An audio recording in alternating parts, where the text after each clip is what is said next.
Miss Amy's Math.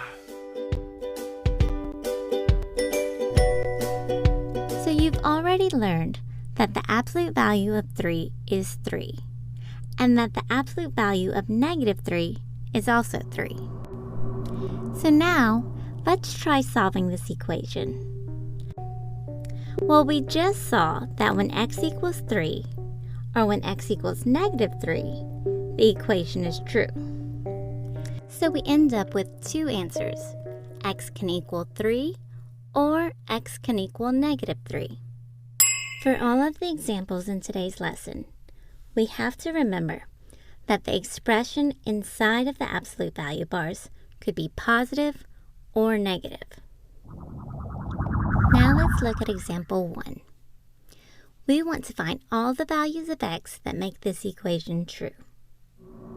We know that if x minus 4 is 9, or negative 9, the equation will be true. So we start off by writing two equations. X minus 4 equals 9, and x minus 4 equals negative 9. Now we just solve each equation for x. We'll add 4 to both sides of each equation, and we end up with x equals 13, and x equals negative 5.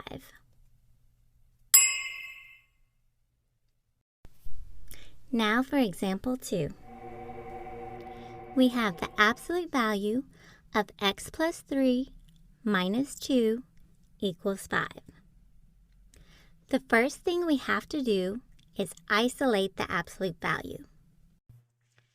So we add 2 to both sides of the equation.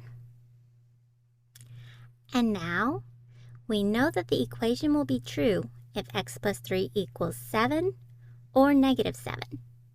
So next we'll write two equations. X plus 3 equals 7 or x plus 3 equals negative 7. Now we solve each equation for x. We'll subtract 3 from both sides of each equation, and we end up with x equals 4 or x equals negative 10. Now let's look at example 3.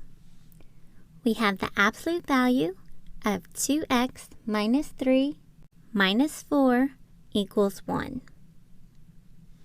Again, the first thing we have to do is isolate the absolute value.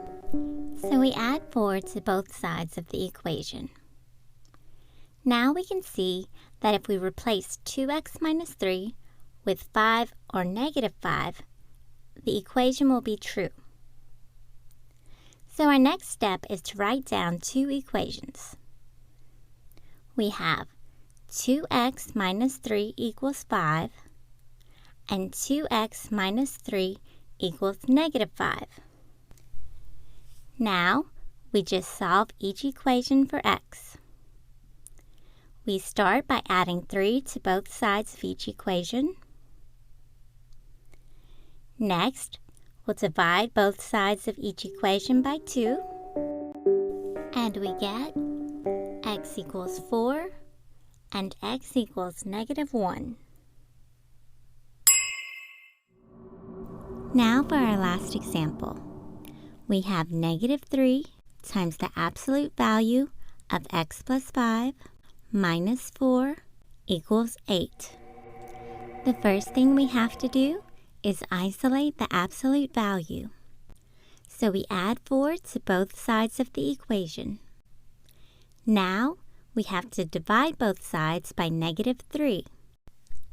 We're left with the absolute value of x plus 5 equals negative 4. Now normally at this point, we would write down two equations. But by definition, the absolute value of anything is always positive.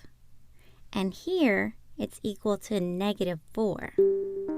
So there is no value of x that will make this equation true. So the answer to this equation is no solution. Alright, well if this video helped you in any way, let me know in the comments.